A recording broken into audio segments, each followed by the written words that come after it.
Alright, for those of you that live near a river or stream that has sow bugs, you know that it's a very, very common source of food for trout. So what we're going to tie up now, I'm going to show you how to tie up a better sow bug. A very durable sow bug that gets down deep and does the job. So first thing I'm going to do is take a Dairiki 135. I fished in sizes 14 to 18, with 14 being my primary size.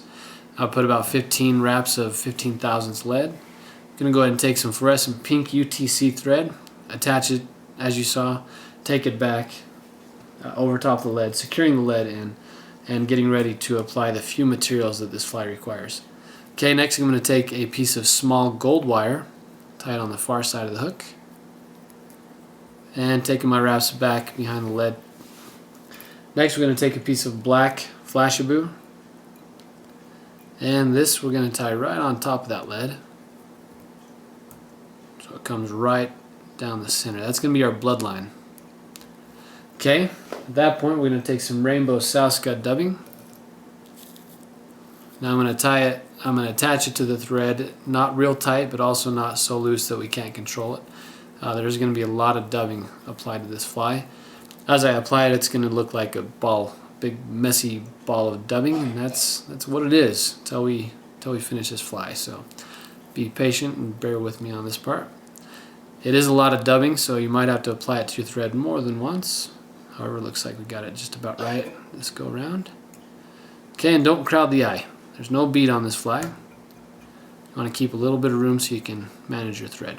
Okay, at this point, one of the main things that makes this fly a little better than some patterns, we're going to take and make it a very flat profiled sow bug by taking our hemostats, squishing down the lead wraps that are underneath our dubbing, giving a nice flat profile as sow bugs have. After we do that, we're going to take our black flashaboo. We're going to attach it right behind the eye, right there with a few wraps.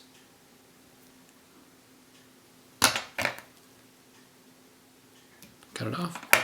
Flashaboo can get out of control sometimes, so we're just going to put a quick half hitch to make sure it stays in place. Next, we're going to take our gold wire and put 4 or 5 evenly segmented wraps over the top of this fly. This being a size 14 will require 4 wraps. They don't have to be real tight wraps. It's for durability, but also to segment the fly somewhat. Okay, we are almost done, but there's a couple of critical steps left on this fly. I'm going to go ahead and tie this wire off.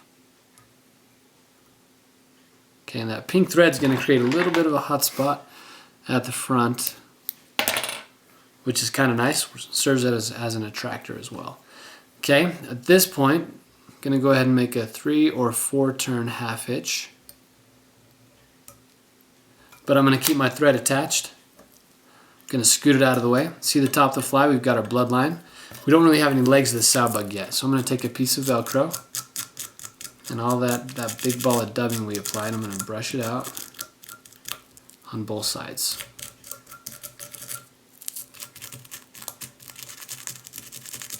We want to give this fly some legs so they're going to stick out and look good.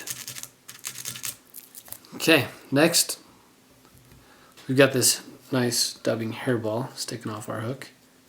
To make it look like a sow bug, we're going to take and stretch that dubbing down and trim it off nice and evenly at about 2 hook shanks of a length, if that makes sense. Okay, and that's going to make some nice square legs. If we need to square up the back, we can.